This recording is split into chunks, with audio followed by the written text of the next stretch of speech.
Alright guys, welcome back to Ralph's house. Sorry about the phone call. That's my wife. Well, this is what I want for lunch. You know, takes good care of me.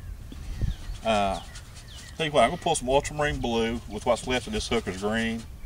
And let's do a little bit of detail work here. We know we got the beehives over here, kind of where they're at. I'm going to develop some of the shapes. There's the shadow side of it. And just kind of get them drawn in a little bit. This was a taller hive. That's a double stack hive. And there's another one right here beside it. That's going to give us a little beehives in there. Something to, when I got that good dark. Another thing I'm going to do is pull up some trees. I'll catch a few, like there's trees standing in there, which they are. They're everywhere in this picture. Now, take some more leaves up in here. All we're trying to do is develop our own shapes and how we want this to be. Kind of want to frame this in here to our little shed and the silo and everything that's going to happen there. It's got that tube that comes down. This is a bright tube. I can't make it bright without the dark, so we'll get a dark tube on here first and I'll throw a little highlight on it. This is the beauty of acrylics. A little bit of water, a little bit of paint, you can be anywhere.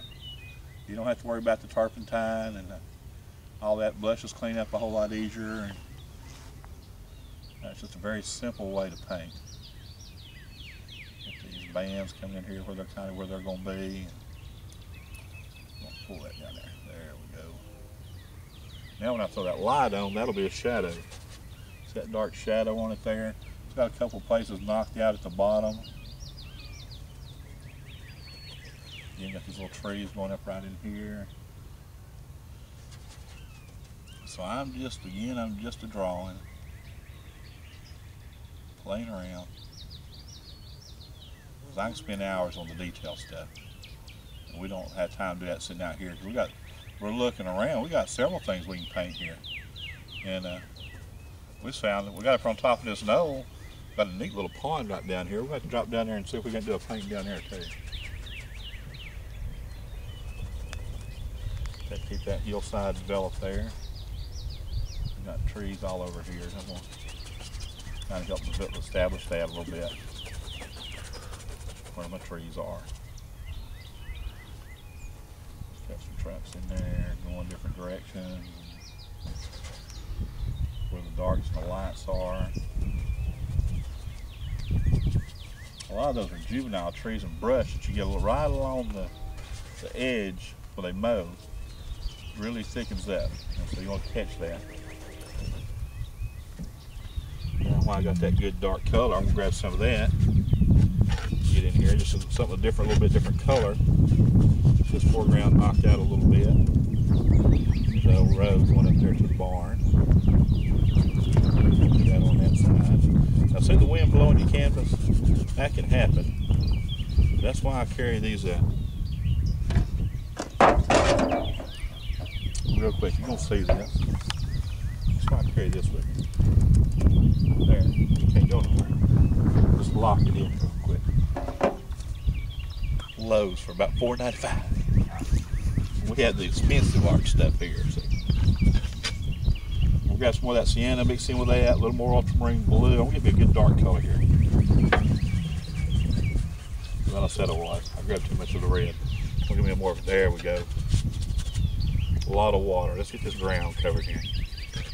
This foreground. Something to paint into. A lot of water. Bring this one down.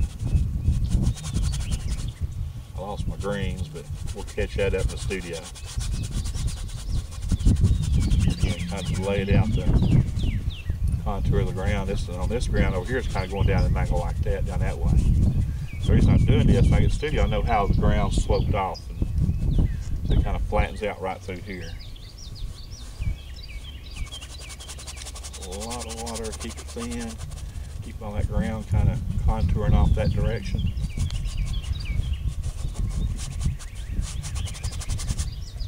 This foreground, let's just get some paint on here. help establish that foreground. We'll keep it darker to this side over here. Trees casting shadows out here. I like that effect. This kind of stuff you can't see unless you're out here painting. But it's not a level, even ground. You got a tree and it's casting shadows. So we're gonna leave some of that light in there. Make it look like a tree just behind us somewhere, creating this shadow effect, see, on the ground.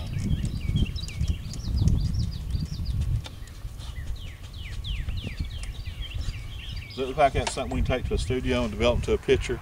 We're gonna work the sky, we're gonna work the trees, we're gonna get these beehives really jumping out at us. The old silo. That's why we hit the brakes. That's what caught our eye. In the field, and this field's gonna be covered with kind of a yellow poppy, yellow weed of some kind.